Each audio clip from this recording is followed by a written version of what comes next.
पहलगाम आतंकी हमले के बाद भारत ने पाकिस्तान को सबक सिखाने के लिए कई बड़े कदम उठाए हैं, जिसमें से एक सबसे बड़ा फैसला सिंधु जल संधि को स्थगित करना है। लेकिन अब सूत्रों से जानकारी मिल रही है कि भारत ने सिंधु जल संधि को स्थगित करने के बाद चिनाब नदी पर बने बगलिहार बांध के जरिए से पानी के प्रवाह को भी रोक दिया है।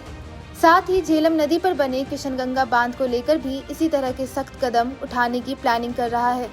वैसे तो बगलिहार बांध भारत और पाकिस्तान के बीच काफी लंबे समय से विवाद का कारण रहा है, पर अब भारत ने इन नदियों को अपने काबू में कर लिया है, जिसके बाद से पूरा पाकिस्तान खौफ में है। इस फैसले के बाद से जम्मू के रामबन में बगलिहार और उत्तरी कश्मीर में किशनगंगा हाइड्रो पावर डैम के जरिए भारत अपनी तरफ से पानी छोड़ने के टाइम को रेगुलेट कर सकता है।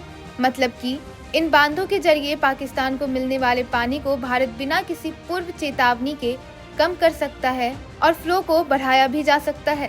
भारत के इस फैसले के बाद पाकिस्तान को कई मुसीबतों का सामना करना पड़ सकता है। इन नदियों के आसपास रहने वाले लोग पूरी तरह से अपनी खेती के लिए इन्हीं नदियों के पानी पर निर्भर हैं। बताया जा रहा है कि रामबन में बगलिहार बांध के गेट बंद होने के बाद चिनाब नदी का बहाव काफी कम हो गया है। वहीं एक्सपर्ट्स का मानना है कि चिनाब का पानी कम होने से पाकिस्तान की कृषि और पर्यावरण दोनों पर बुरा असर पड़ सकता है। दरअसल साल 1960 में भारत पाकिस्तान के बीच वर्ल्ड बैंक की मदद से सिंधु जल समझौता किया गया था, जिसके बाद सिंधु नदी और उसकी सहायक नदियों के पानी को दोनों देशों के बीच बांटने का फैसला हुआ था। इसी तरह चिनाब नदी पर बना बगलिहार बांध के लिए भी पाकिस्तान ने पूर्व में वर्ल्ड बैंक से मध्यस्थता की मांग की थी। पानी के बहाव को रोकने के कारण पाक के केवल फसलों पर ही नहीं बल्कि शहरों, बिजली उत्पाद और लाखों लोगों की रोजी रोटी पर भी बहुत बुरा असर डाल सकता है।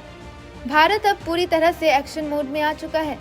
पीएम मोदी ने भी पिछले महीने ही घोषणा कर दी थी कि पहलगाम में निर्दोष लोगों का नरसंहार करने वाले आतंकवादियों को किसी भी कीमत पर छोड़ा नहीं जाएगा। इस बयान के तहत भारत पाकिस्तान को उसकी जगह दिखाने के लिए एक्शन भी तेजी से लिए जा रहा है।